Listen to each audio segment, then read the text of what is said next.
balita ngayon, trending at pinag-uusapan ngayon sa mundo ng social media. Ang di umano'y balitang sadyang iba na talaga ang trip ng gobyernong Ngagva. Kung sino pa yung handang isugal ang buhay para sa bansa nang dahil sa relo ay siyang tila pinagtripan pa sa halip na bumawi sa maraming militar para patunayang hindi siya madamot at ganid kasalukuyang gobyerno ngayon at Pangulong Marcos Jr. Parurusahan pa at di umano'y pananagutin ang kadeteng humingi sa kanya ng relo. Ito ang nakakagulat na balita. Nagsalita na at kinumpirma pa mismo ng Armed Forces of the Philippines o AFP na totoo talaga ang isiniwalat sa publiko ng Vice President Sara Duterte sa kanyang press conference kamakailan. Ayon pa sa marami sa ating mga kababayan, tila nilaglag na di umano ng Armed Forces of the Philippines o AFP ang Pangulo matapos binasag nito sa publiko na sa halip na bumawi ay nagawa pang pinarusahan ng nasabing kadete. Pero bago ang lahat, kung bago ka pa lamang sa aming channel, please huwag kalimutang mag-like, subscribe at i-click ang notification bell para mas maging updated ka pa lalo sa lahat pa ng bagong video na i-upload namin.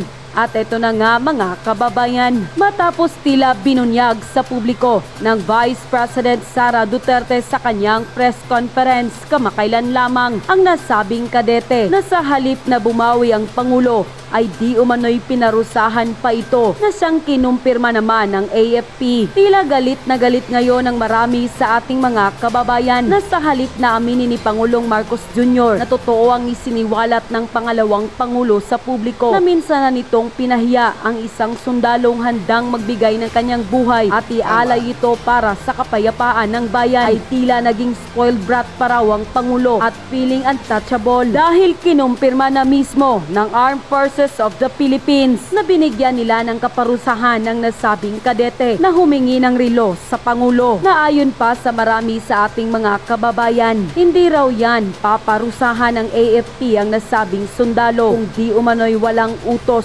galing raw sa Malacanang. Kaya marami tuloy sa ating mga kababayan ang talagang tumindig ang balahibo at hindi makapaniwala sa balitang ito dahil na imbis na bumawi ang Pangulo sa pagkapahiya nito sa isang kadete, parurusahan pa raw ito ng gobyerno. Hindi tuloy mapigilang ikumpara ng taong bayan ng kasalukuyang gobyerno ngayon sa nakaraang administrasyon ng dating Pangulong Duterte na sobrang minahal ang mga sundalo nang ipakita nito sa publiko at walang pagdadalawang isip na ibinigay niya ang kanyang relo sa mga nasabing sundalo. Hindi raw katulad ngayon na imbis na ipagmalaki at bumawi ay siya pang pinarusahan ng nasabing sundalo na handang isugal ang buhay para sa ikapayapa ng bayan. Hindi katulad ng ilang mambabatas na kaliwat ka ng gamit ng pera ng bayan at ibinilandra pa sa publiko ang mga mamahaling gamit na di umano'y gamit ang pera ng taong bayan ay siya pang malaya at hindi na paparusahan. Ayon pa sa Armed Forces of the Philippines, hindi raw tama ang inasal na ito ng graduating student na humingi ng relo sa isang Pangulo. Hindi nga raw ito nakagawian ng maraming graduating student ng AFP, kaya't nararapat lamang daw na parusahan at panagutin ang nasabing kadete. Sa inilabas na pahayag ng Armed Forces of the Philippines o AFP ay hindi naman mapigilang mag-react at magbigay ng kanilang hinaing at komento ang marami sa ating mga kababayan sa naging desisyon na ito ng gobyernong Ngagva at ng AFP. At ayon pa sa kanilang social media post, AFP please huwag sumunod sa utos na alam naman yung kung tama o mali. Naglalambing lang ang bata, kakasuhan.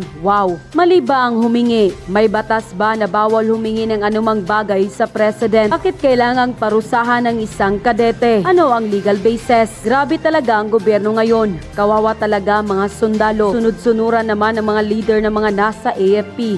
Imbes na tulungan nanghingi lamang parusa na agad. Kung ayaw niyang ibigay ang suot niya, ay bigyan niya ng iba. Masyadong makikitid ang utak ng nasa gobyerno. Kailan kaya sila mawawalang lahat? Hoy AFP, dapat sa taong bayan ang simpatya niyo, hindi sa presidente. Yung nanghihingi lang, kakasuhan. Yung nagnanakaw, sarap buhay. At naghari-harian pa. Kasalanan pala yung humingi sa presidente ng relo. Bakit ngayon lang parurusahan? Dapat noon pa nung humingi. Dahil ba napahiya ang hindi nagbigay? Kaya parusahan. Ay naku po, ano na ito? Sa anong kasalanan niya PBBM? Kung ayaw mong bigyan, di huwag. Lalo mo lang ginagalit ang mga tao. Anong klase kang taong pangulo? Unquote. Usapan na po natin tungkol